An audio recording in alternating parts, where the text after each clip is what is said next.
Negara produsen kendalikan dunia perdagangan lalu kendalikan dunia keuangan. Itu persepsi old mind. Pasar modal dan pasar uang lah sebenarnya pengendali dunia keuangan. Dan ini persepsi new mind. Neraca perdagangan positif dianggap baik dan solusi bernegara oleh old mind. Faktanya selama menjabat malah impornya membesar. Lalu selalu negatif dagang dengan kakak tertua Tiongkok. Jujur, entah bagaimana kok sekarang kakak tertuanya negara komunis ya. Dan diterima luas lagi pemahaman bahwa tidak apa-apa bekerja sama dengan negara komunis. Yo wes, kita lanjut. Toh jabatan old mind ada batasnya. Kembali ke kalimat awal, negara produsen akan kendalikan dunia perdagangan dan dunia keuangan. Itu strategi Tiongkok. Di mana negara defisit alias yang Tiongkoknya surplus, pasti negara yang kalah tersebut akan dipaksa pakai yuan. Catat ya, ketika sebuah negara pakai mata uang negara lain untuk transaksi, artinya negara tersebut kalah ekonominya. Kita lihat strategi serangan ekonomi dari ilmu ekonomi. Money 1.0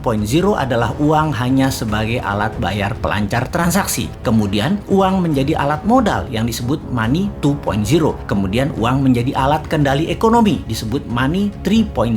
Salah satunya debt trap. Yang Tiongkok lakukan pintar. Dari money 1.0 langsung ke 3.0. Karena ya memang Tiongkok nggak punya Wall Street, tempatnya money 2.0. Kita lompat sebentar sebelum balik ke money 3.0 agar sambungannya paham. Sejarah Partai Komunis di Tiongkok, di mana orang-orang nasionalis kabur keluar Tiongkok ketika komunis berkuasa dengan tangan besi. Satu ke Taiwan, jadi negara yang dipayungi Amerika. Yang kedua ke Hong Kong, jadi city country di bawah Inggris. Keduanya, Taiwan dan Hong Kong ekonominya maju pesat sejak tahun 60-an hingga saat ini. Sejak tahun 1989, reformasi ekonomi di Tiongkok melawan hegemoni IMF mulai dijalankan secara gerilya, main dengan globalis dan main dengan double standard, yaitu renminbi yuan. Catat sekali lagi, nantinya kita new mind akan pakai strategi yang sama ini, kecuali kalian masih suka dengan old mind yang sekarang berkuasa. Apa yang Tiongkok lakukan setelah memutuskan melawan IMF, namun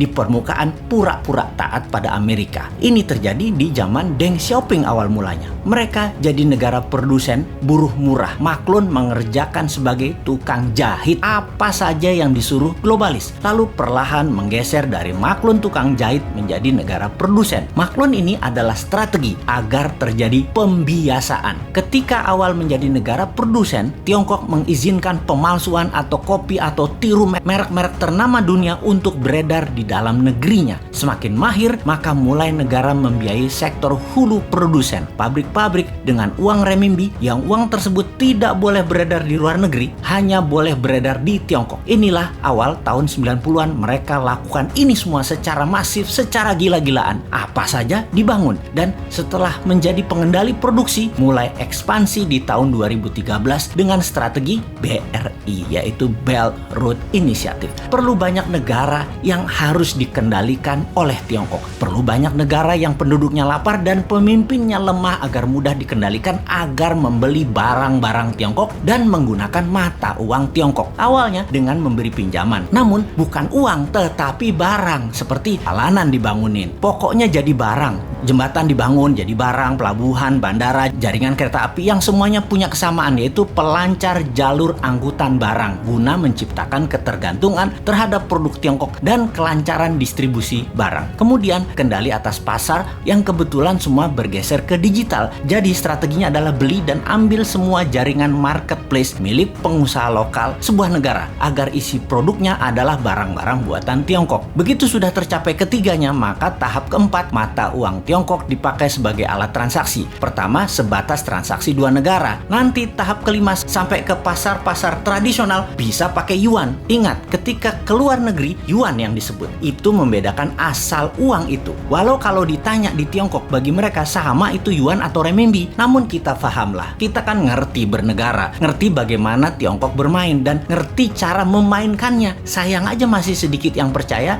dan masih banyak yang tidak peduli. Wajar kalau masyarakat tidak tahu, namun pejabat yang tidak peduli dan tidak tahu juga banyak banget. Apalagi yang mau menari jadi presiden di 2024. Rasanya nggak ada yang paham beginian. Yang penting gue populer dan rakyat pilih gue. Lihat aja daftar 10 orang yang katanya calon presiden di lembaga survei. Kita review satu persatu. Paham nggak bernegara ala Tiongkok dan Amerika? Rasanya Kagak ya, New Mind beda. Kita paham dan strateginya bukan ikuti keduanya, namun punya strategi sendiri untuk main 3 kaki awalnya dan menyalip di tikungan di tahun 2030 menjadi 3 besar dunia dan di 2045 menjadi negara superpower. Kalau hanya naik 7% setahun dan faktanya 5% pertumbuhan ekonominya, mimpi jadikan Indonesia negara superpower. Buktinya sekarang aja pakai yuan dagangnya, harusnya pakai rupiah. Bos, itu artinya kalian old mind geblek bernegaranya.